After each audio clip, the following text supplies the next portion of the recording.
Hello might, welcome to டெக்னோமைட்டுக்கு உங்களை வரவேற்கிறோம்.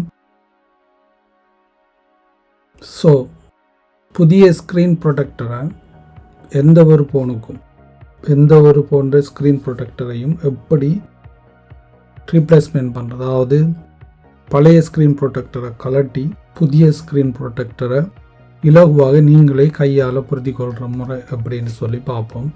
Special tools எதுவும் ப்ராப்பராக யூஸ் பண்ணாமல் சாதாரணமாக கையாலவே எப்படி இதை பொருத்தி கொள்ளலாம் என்று பார்ப்போம். எல்லா ஃபோனுக்கும் இதே மாதிரி செய்யலாம், இன்க்ளூடிங் ஐஃபோன், ஆண்ட்ராய்ட் எதுவாக இருந்தாலும்.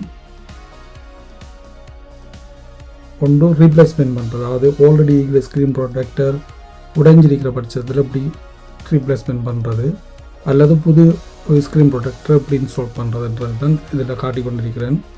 குறிப்பாக பழைய ஸ்க்ரீன் ப்ரொடெக்டர் ஆகிற பட்சத்தில், அது ஏதாவது டேமேஜ் ஆகிருக்க பட்சத்தில் அப்படி மெல்லவாத அந்த ஸ்க்ரீன் ப்ரொடெக்டரை உடிச்செடுத்து புதிய ஸ்க்ரீன் ப்ரொடெக்டரை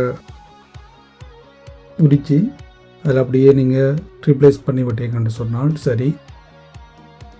அளவெல்லாம் சரியாக பார்த்து ஒரு பக்கம் மூவ் ஆகாமல் 4 பக்கமும் சரியான அளவில் பொருந்தக்கூடிய அளவில் அப்படியே வச்சு அப்படியே அளவை பார்த்து அந்த ஸ்பெஷலி ஸ்பீக்கர்ஸ் இதுகள் எதுவும் கைடாகாமல் மறைபடாமல் ப்ராப்பராக நீங்கள் அதை இன்ஸ்டால் பண்ணுறது இப்படி தான்.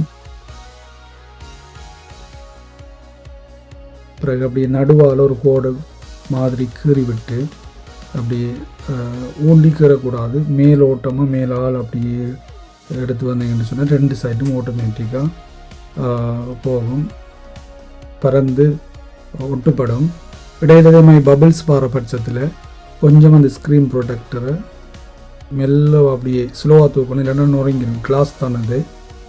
ஸோ மெல்ல அடுத்து அப்படி விட்டீங்கன்னு சொன்னால் ஆட்டோமேட்டிக்காக அந்த பபிள்ஸ் எல்லாம் வெளியில் போயிடும். பபிள்ஸ்ன்னு சொல்கிறது உள்ளுக்குள்ளே காற்று சில விளையாடைப்பட்டிருக்கும், இந்த காற்றெல்லாம் வெளியில் போயிடும். ஒன்ஸ் அது முழுதும் வெளியில் போனதுக்கு பிறகு அப்படியே செஞ்சு விட்டிங்கன்னா சரி. இதில் குறிப்பாக டஸ்ட்டுகள் உள்ளே போகாமல் பார்த்துக்கொள்ளுங்க. அப்படி உள்ளே போயிட்டுன்னா டஸ்ட் கிளீனர் இருக்குது, அதை அப்படியே உள்ளே விட்டு தொட்டு எடுத்திங்கன்னா அந்த டஸ்ட் வெளியில் வந்துடும். அப்புறம் ஸ்க்ரீன் ப்ரொடெக்டர் இன்ஸ்டால் பண்ணிங்கன்னா சரி. That's it.